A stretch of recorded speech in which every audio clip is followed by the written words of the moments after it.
মুর্শিদাবাদের এসপি আমার কাছে পুরো রিপোর্ট আছে, আপনাদেরকে পরে জানাবো। বিহারের দুজনকে নিয়োগ করেছে আমাকে খুন করার জন্য। 2 কোটি টাকা কন্ট্রাক্ট করে 2 কোটি টাকা কন্ট্রাক্ট করেছে। আমি গাড়ি নিয়ে কোন রাস্তায় যাতায়াত করি, সেখানে আমার গাড়ির সঙ্গে সরাসরি ধাক্কা লাগিয়ে আমাকে জানে মারার প্ল্যান করছে মুর্শিদাবাদের এসপি। এই বাহাদুর এসপির আগে আমি বহু বাহাদুর এসপির সঙ্গে এই মুর্শিদাবাদে কংগ্রেস করেছি, তখন লড়েছি। আমি হুমায়ুন কবির, মুকেশ সাহেবেরও চ্যালেঞ্জ অ্যাকসেপ্ট করছি, এবং এই যে নতুন বাহাদুর খুব জেনারেল পুলিশ অফিসার ওই অভিষেকের কথায় আমাকে খুন করার প্ল্যান এসছে। ও কোথায় থাকে, উপগ্রহতে থাকে না হুমায়ুন, আল্লাহ আছে হুমায়ুন কবিরের সাথে। যে গাড়ি অ্যাক্সিডেন্ট করতে আসবে ওই গাড়ি বাস হয়ে চলে যাবে।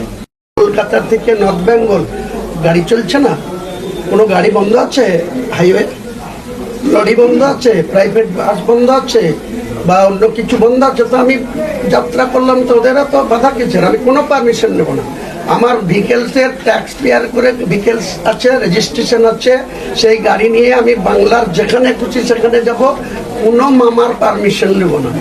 মুসলমান ভোট কি মমতা ব্যানার্জির বাবার সম্পত্তি যে মুসলমানদের ভোট তাকে দিতেই হবে?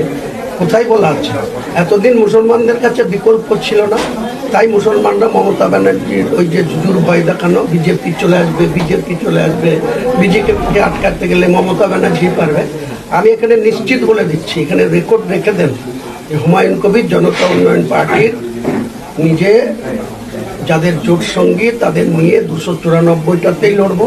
যদি কোনো জোট সঙ্গী না আসে, সিপিএম, ইন্ডিয়ান সেকুলার ফ্রন্ট, তারপরে নতুন সদ্য যেটা এসছে আমার ধারণা আমিন সাহেবও আমার সঙ্গে থাকবে, আর মিমের সঙ্গে তো আমার কথা ফাইনাল হয়ে আছে। তারা মাত্র 15টা সিট চেয়েছে, আমি তাদের 10টা দিব বলেছি। মিডিলে 10 হোক, 12 হোক, 14 হোক করে নেব।